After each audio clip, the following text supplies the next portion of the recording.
I sat at my desk, scrolling through my phone, when I saw her message. Late business meeting at the Grandview Hotel, room 412. Might be a long night. My sister, Lena, had been working grueling hours at her new consulting job, and I figured she was just venting about another endless day. Still, something about the message felt off. Why mention the room number? I shrugged it off as exhaustion on her part and sent a quick reply. Hope it's not too brutal. Text me if you need a coffee run. Little did I know that casual text would unravel a mess I couldn't have imagined. Lena had always been the organized one, the sibling who color-coded her planners and never missed a deadline. Her new job, though, seemed to push her limits.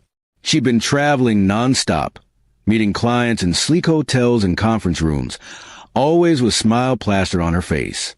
But lately, she'd sounded drained, mentioning odd things like clients who were too friendly or meetings that felt more like interrogations. I figured it was just corporate life, but room 412 stuck in my mind. Why a hotel room for a business meeting? My gut churned and I couldn't shake the unease. An hour later, with no reply from Lena, I started overthinking. What if this wasn't a normal meeting? I'd read too many stories about shady deals or creepy bosses taking advantage of late-night work. My fingers hovered over my phone before I sent another text. Hey, you okay? Weird vibe about this hotel thing. I stared at the screen, waiting for the 3 dots to appear. Nothing. My heart raced. Was I being paranoid, or was something wrong? I grabbed my keys, deciding to head to the Grandview, just in case. The hotel lobby was all marble and chandeliers, the kind of place that screamed money. I fell out of place in my hoodie and jeans, but I marched to the front desk and asked about room 412. The clerk raised an eyebrow, saying they couldn't share guest information. Frustrated, I texted Lena again, I'm downstairs. You good? Still no response. My imagination went wild. Maybe she was stuck in some sketchy deal, or worse, someone had lured her there. I paced the lobby, debating whether to call the police or storm upstairs myself. Then my phone buzzed. Lena's name lit up the screen. What are you doing here? Meeting's fine, just intense. Stay put.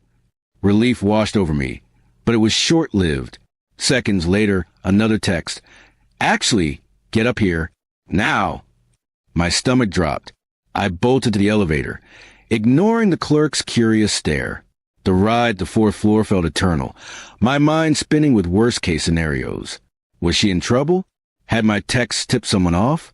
I knocked on room 412, heart pounding, ready for anything. The door swung open, and there was Lena, looking frazzled but unharmed. Behind her, the room was chaos.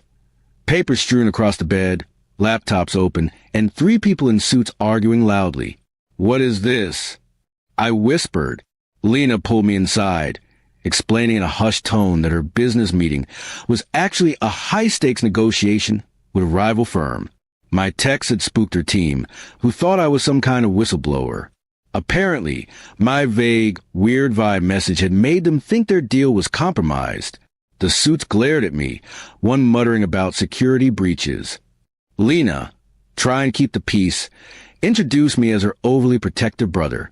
The tension in the room was thick, but the argument resumed, now about contract terms instead of my texts.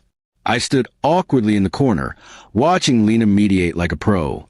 She was in her element, even if the situation was a mess. I realized in how much pressure she was under, juggling these corporate sharks while keeping her cool.